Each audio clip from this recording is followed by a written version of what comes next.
सोमशर्म मुनि की कथा। सोमशर्म मुनि की कथा। कथा सर्वोत्तम धर्म का उपदेश करने वाले जिनेंद्र भगवान को नमस्कार कर सोमशर्म मुनि की कथा लिखी जाती है।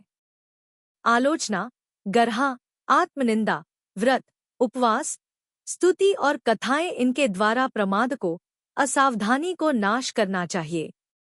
जैसे मंत्र, औषधि आदि से विष का वेग नाश किया जाता है, इसी संबंध की यह कथा है। भारत के किसी एक हिस्से में बसे हुए पुंडरक देश के प्रधान शहर देवी कोटपुर में सोमशर्म नाम का ब्राह्मण हो चुका है। सोमशर्म वेद और वेदांग का, व्याकरण, निरुक्त, छंद, ज्योतिष, शिक्षा और कला का अच्छा विद्वान था। इसकी स्त्री का नाम सोमिल्या था। इसके अग्निभूति और वायुभूति 2 लड़के थे। यहाँ विष्णुदत्त नाम का एक और ब्राह्मण रहता था। इसकी स्त्री का नाम विष्णुश्री था। विष्णुदत्त अच्छा धनी था, पर स्वभाव का अच्छा आदमी न था। किसी दिन कोरी खास जरूरत पड़ने पर सोमशर्म ने विष्णुदत्त से कुछ रुपया कर्ज लिया था। उसका कर्ज अदा न कर पाया था कि एक दिन सोमशर्म को किसी जैन मुनि के धर्मोपदेश से वैराग्य हो जाने से वह मुनि हो गया। वहां से बिहार कर वह कहीं अन्यत्र चला गया और दूसरे नगरों और यावों में धर्म का उपदेश करता हुआ एक बार फिर वह कोटपुर में आया। विष्णुदत्त ने तब इसे देखकर पकड़ लिया और कहा, साधु जी, आपके दोनों लड़के तो इस समय महादरिद्र दशा में है। उनके पास एक फूटी कौड़ी तक नहीं है। वे मेरा रुपया नहीं दे सकते। इसलिए या तो आप मेरा रुपया दे दीजिए या अपना धर्म बेच दीजिए। सोमशर्म मुनि के सामने बड़ी कठिन समस्या उपस्थित हुई। वे क्या करें, इसकी उन्हें कुछ सूझ न पड़ी। तब उनके गुरु वीरभद्राचार्य ने उनसे कहा, अच्छा तुम जाओ और धर्म बेचो। उनकी आज्ञा पाकर सोमशर्म मुनि मसान में जाकर धर्म बेचने लगे।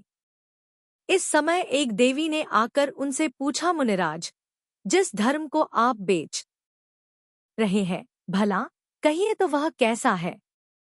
उत्तर में मुनि ने कहा, मेरा धर्म 28 मूल गुण और 84 लाख उत्तर गुणों से युक्त है तथा उत्तम क्षमा, मार्दव, आर्जव, सत्य, शौच, संयम, तप, त्याग, आकिंचन और ब्रह्मचर्य इन 10 भेद रूप है। धर्म का यह स्वरूप श्री जिनेंद्र भगवान ने कहा है। मुनि द्वारा अपने बेचे जाने वाले धर्म को इस प्रकार व्याख्या सुनकर वह देवी बहुत प्रसन्न हुई। उसने मुनि को नमस्कार कर धर्म की प्रशंसा में कहा, मुनिराज, आपने जो कहा वह बहुत ठीक है। सही धर्म संसार को वश करने के लिए एक वशीकरण मंत्र है, अमूल्य चिंतामणि है, सुखरूप अमृत की धारा है और मनचाही वस्तुओं के दोहने देने के लिए कामधेनु है। अधिक क्या, किंतु यह समझना चाहिए कि संसार में जो जो मनोहरता देख पड़ती है वह सब एक धर्म ही का फल है। धर्म एक सर्वोत्तम अमोल वस्तु है, उसका मोल हो ही नहीं सकता। पर मुनिराज, आपको उस ब्राह्मण का कर्ज चुकाना है।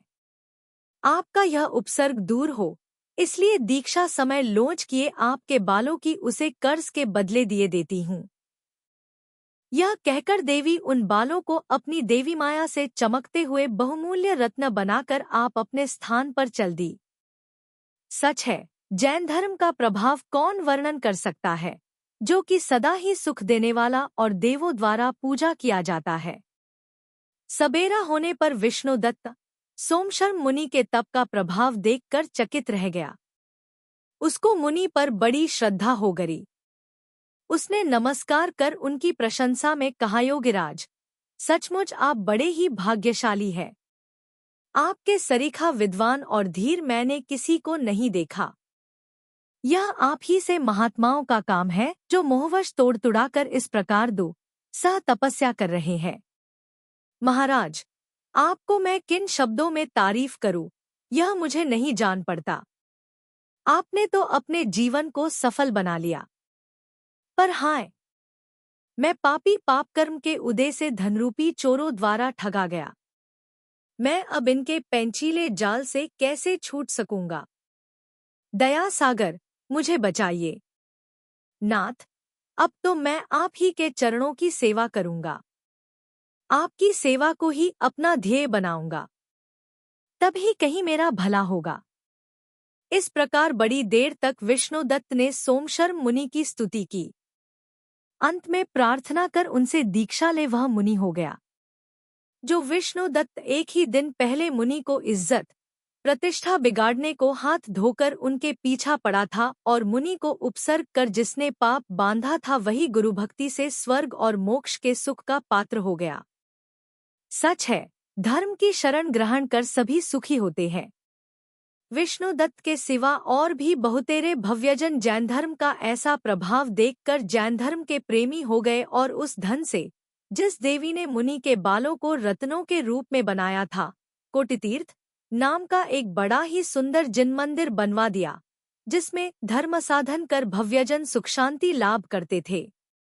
जो बुद्धिरूपी धन के मालिक, बड़े विचारशील साधु संत जिन भगवान के द्वारा उपदेश किए, सारे संसार में पूजे माने जाने वाले, स्वर्ग मोक्ष के या और सब प्रकार सांसारिक सुख के कारण संसार का भय मिटाने वाले ऐसे परम पवित्र तप को भक्ति से ग्रहण करते हैं, वे कभी नाश न होने वाले मोक्ष का सुख का लाभ करते हैं। ऐसे महात्मा योगीराज मुझे भी आत्मिक सच्चा सुख दें।